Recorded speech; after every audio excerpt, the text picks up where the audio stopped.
Друзья, дорогие тельцы, очередная чудесная весна в разгаре, и нам пришло время погадать на май. В мае нас ждет странная или парадоксальная астрологическая ситуация. Это, во-первых, время между затмениями с 30 апреля до 16 мая, между солнечным и лунным затмением.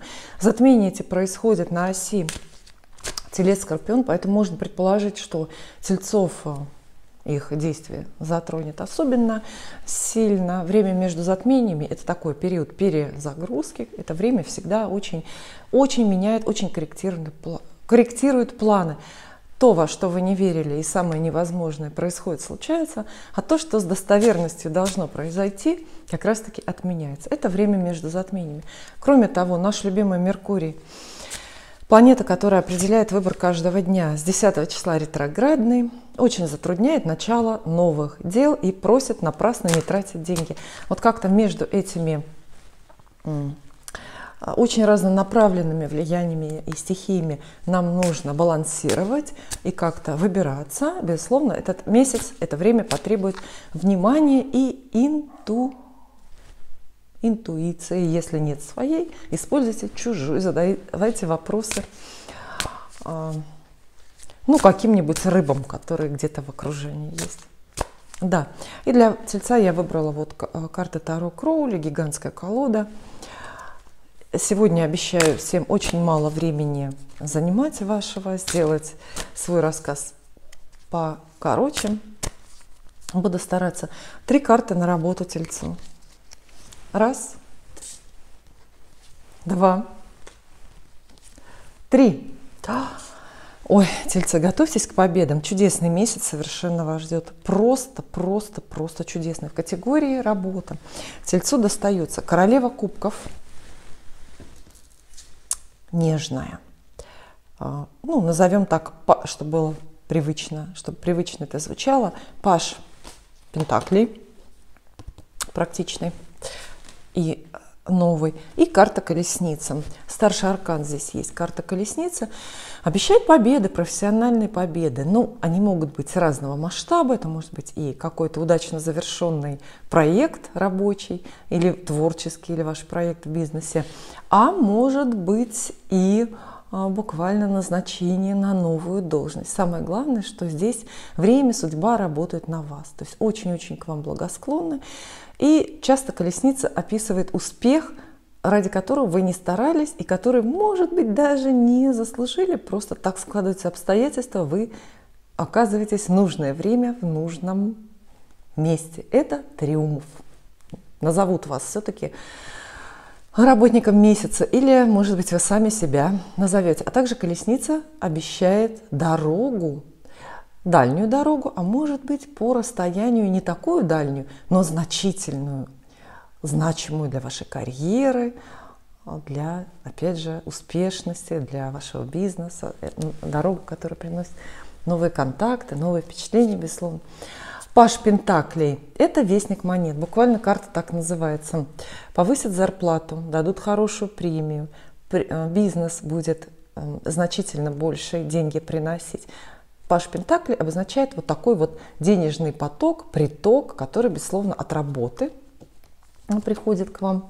И королева кубков, фигурная карта, обозначает в целом принятие, примирение, но чаще обозначает конкретную женщину, благосклонную, и дружба с которой очень-очень помогает вам в рабочих делах. Это может быть приход какой-то женщины в ваш коллектив, женщина, с которой вы подружитесь, с которой вам будет радостно и приятно работать. А королева кубков может также обозначать сочетание, естественно, с этими картами, может обозначать приглашение на новую работу от уже знакомого человека. Возможности самые разные, но возможности все очень хорошие. Явно, что в работе и в карьере тельцы не только продвинутся, но и заработают, и еще и будут пользоваться поддержкой, вниманием, успехом. Дальше деньги, денежная жизнь тельца. в мае. Раз, два, три. Мы так хорошо начали, но продолжение. Три. Раз, два, три. В категории деньги, однако, вот карты не такие крупные и не такие, ну, что ли, веселые. Девятка мечей. Карта о страданиях, о переживаниях. Но не торопитесь пугаться. Девятка мечей называется напрасные страхи. То есть все-таки на тему денег придется нервничать и переживать. Ну, мне кажется, времена сейчас такие, это невозможно просто не переживать из-за денег, потому что с деньгами постоянно что-то происходит, да, и не лучшее. Хорошая новость в том, что это быстро пройдет, это быстро забудется, и позже вы скажете, ну, зря я нервы потратила, оно того не стоило. То есть здесь, ну, в мае будет повод испугаться за свои деньги, свои доходы или за свои активы. Вот. Семерка пентаклей. Пентакли — это денежная масть, поэтому, ну, в целом семерка не так плоха. Она говорит, что деньги будут доходы, будет чем, по крайней мере, заниматься и что тратить. Единственное, что по семерке пентаклей приходится ждать и как бы продолжать стараться. То есть доходы есть, и, может быть, есть выгодные сделки, и есть хорошие финансовые перспективы, но это все немножко вот такое вот отложенное на будущее и вызывает легкое чувство досады. Вроде бы зарплату подняли, но могли бы больше. Бизнес принес прибыли, но могло бы быть и побольше. То есть вот такое ощущение, знаете, немножко как будто бы вы двигаетесь на холостом ходу. И вам кажется, что усилий вы затрачиваете в жизни больше, чем получаете за это денег. Ну, это вообще классика жанра. Мне кажется, что мы все в таком режиме живем. Всегда так кажется. Вот. Поэтому, ну, я не могу сказать, что это самые тревожные карты. Они немножко такие настроенческие. И здесь многое зависит от характера. Да? То есть вот эта пара карт может отыграться для закоренелых пессимистов, конечно же, плохо. То есть вам чего-то жалко, вы чего-то боитесь, может быть, и пожалуетесь кому-то, что денег не хватает. Ну, а если вы бодрее, оптимистичнее смотрите на жизнь, то вы даже таких настроений и не заметите. И двойка мечей здесь есть, как совет она выпадает. А совет как раз, знаете, серьезно кричащий. Не принимайте крупные, серьезные финансовые решения. Сейчас они просто не могут быть верными, если вы планируете что-то продать или купить, ну и вообще перестроить свою систему вот этого дебет с кредитом, систему взаимоотношений с деньгами, финансовый план, да, вот какой-то свой стратегический или тактический, то, скорее всего, нет, эти перемены не нужны. Пока думаете, считаете, советуетесь с кем-то, что-то планируете, но не отрезайте. Вот семерка мечей называется так. Ну, то есть одна из идей, которую несет эта карта: 7 раз отмерь, но ни разу не отрежь, не отрезай. Вот так вот пословица перефразируется по этой карте. Вот. В целом общее настроение в деньгах: растерянность, легкий застой, ощущение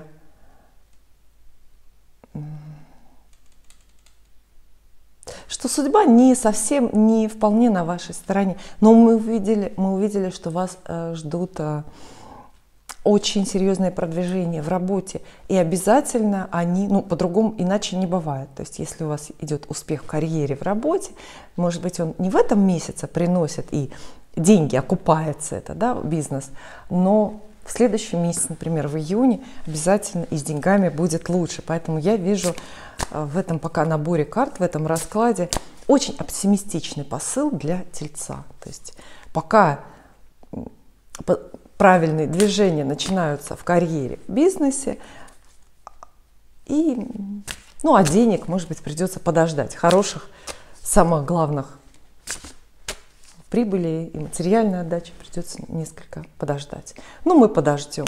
Говорят, астрологи говорят по секрету, что тельцы самые терпеливые люди. На самом деле уровень терпения или терпеливости определяется не только положением Солнца, да, положением Сатурна в основном в гороскопе человека. Поэтому и среди тельцов есть люди, не будем показывать пальцем, но нетерпеливые и очень зависимые от мотивации. Ну а теперь любовь, дорогие тельцы. Май, ваш месяц. Кстати, почему я с этого не начала? Я вас поздравляю с днями рождения, наступившими, и теми, которые еще впереди. Всего желаю, много, всего и много, денег, любви, хорошей погоды. В мае вот эти цветущие яблони и сирени, естественно, очень всех концентрируют, наверное, да, на романтических переживаниях. Но что про любовь пообещают карты Тельцу? Следите за руками, я очень надеюсь на... Ого! Прекрасное начало. Двойка кубков, посмотрите, она даже здесь подписана. Любовь, ни больше, ни меньше. 2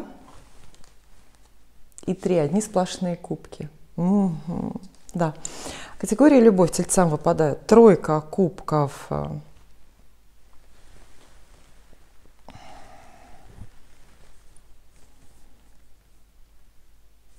Задумалась несколько, да? Ну, удовольствие, так назовем. Двойка кубков – это любовь. И шестерка мечей, здесь она подписана «Наука» в колоде Кроули, но она скорее как карта перемен здесь выступает. И так последовательно, по очереди. Тройка кубков говорит о практически воплощенных любовных планах. Она описывает вот именно свидание. Звонки, признания в любви, новые знакомства, походы совместные в ресторан. Как еще там, что там еще бывает, какие романтические истории? Может быть, какие-то совместные поездки. Тройка кубков обещает и новые знакомства. В этом случае почаще ходите в гости, потому что это будет знакомство через каких-то друзей, через общий круг. Через общий круг людей. Двойка кубков, ну это вообще карта про любовь. Она обозначает пару. Вы с кем-то по ней становитесь парой, вы выбираете пару, а кто-то выбирает в пару вас. И надеюсь, что это совпадает. Да? Хотя, как в старой известной песне поется, что это часто не совпадает. Но я все-таки думаю, что совпадет. Двойка кубков описывает взаимную любовь, взаимные чувства. Часто это любовь новая. Поэтому для одиноких людей вот двойка и тройка кубков – это прекрасный повод заранее порадоваться. То есть любовью и романтическими сценами май будет очень насыщен. И главное взаимность, да, никакого разбитого сердца. Шестерка мечей. Эта карта выпадает, когда нужен выход или когда находится выход. Это дороги, это перемены, это некоторые, знаете, вынужденные истории, которые, однако, всегда получаются к лучшему. Она говорит, описывает сцену, как из того индийского фильма, знаете, парень с девушкой на разных берегах, между ними бушующая река, и нужно найти выход, как воссоединиться, как оказаться вместе. Шестерка мечей описывает нечто подобное. То есть это, с одной стороны, испытание и определенная несвобода, зависимость от обстоятельств для обеих сторон романа или для кого-то одного. И в то же время ситуация, знаете, разрешается. Поэтому тупиковые любовные истории, какие-то длящиеся, пустые, разлуки, отношения, вот они вот как-то разрешатся. Совсем не так, как вы планировали и хотели, но результат все равно, да, все-таки мы должны оценивать работу судьбы над нами, эксперименты судьбы над нами, мы должны оценивать по конечному результату. А здесь какой-то находится выход, и в итоге всем хорошо, потому что воссоединяются вот такие вот Любящие сердца, шестерка мечей часто описывает дорогу в буквальном смысле. Кто-то едет, кто-то уезжает или приезжает, или кому-то надо ехать. А для вас это может быть еще знакомство в дороге. Новое романтическое знакомство, новые романтические отношения в дороге, курортный роман, да, или знакомство в полосе перемен. Но это романтический месяц, не знаю, карты не слишком крупные, поэтому, возможно, нету таких судьбоносных перемен, но, тем не менее, месяц и не о страданиях и не о потерях в любви. Ну и теперь семья для Тельца, домашние дела, семья и родственники. Раз, два и три. И ваш дом. Посмотрите, какие карты крупные вам выпадают. Карта маг, магическая, логично, да, и мистическая. Карта отшельник, почти такая же, а также есть здесь король мечей. Вот это три персоны. Несмотря на то, что два старших аркана, три персоны выпадают Тельцам. Карта маг. Это, ну, назовем ее так, это настойчивый человек. Вот этим настойчивым человеком, ну, по отношению к дому, к семье, к судьбе, можете оказаться вы. И тогда карта советует вам совершить поступок. Поступок, ну, в заданной теме, категории. Здесь есть карта отшельник, она тоже очень, ну, такая, вы знаете, эгоистичная. Она тоже предлагает вам определенные перемены, определенный путь. Например, ну, что такое путь? Это переезд, это принять решение о смене дома, переехать куда-то близко или далеко. И король мечей здесь есть, но это уже момент принятия решения или даже момент воплощения.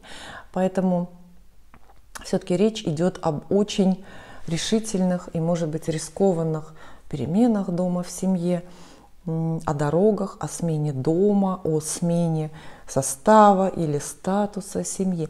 Но проблема здесь в том, что карты действительно очень энергичные и очень насыщенные.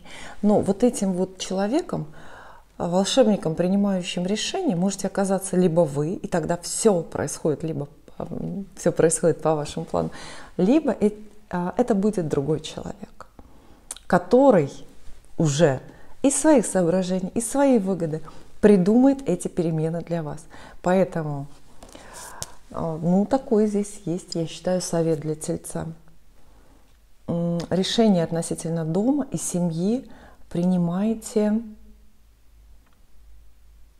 сами, какими бы сложными, какими бы рискованными или проблемными они вам не казались. Потому что если вы не сделаете это, то сделает это за вас кто-то другой. А вам придется подчиниться воле этого человека. Вот он, король мечей, человек, с которым нельзя спорить, которого во всех случаях придется послушаться. Спорные карты, я скажу, что они не пугающие, но тем не менее они очень ко многому обязывают. Вот. Ваш эгоизм, ваша решительность, ваша автономия воли. Вот я вспомнила правильное определение.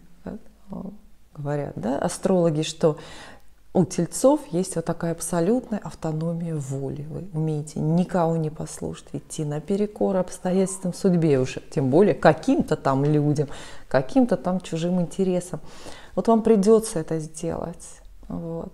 И либо для вас это все обернется такой вот подчиненной позиции. Ну, то есть поменять дом тогда и так, как вы хотите, либо дождаться, когда вас, допустим, вынудят обстоятельства, люди попросят, например, это сделать. Поменять состав семьи. Почему я так говорю, состав семьи?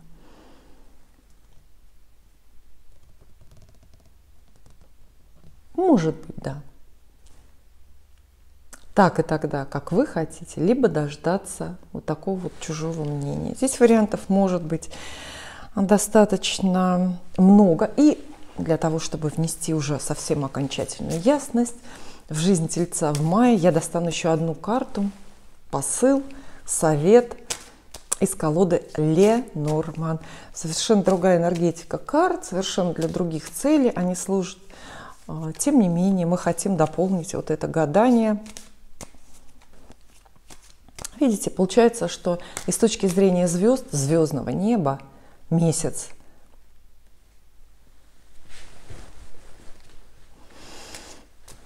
непростой. Вот.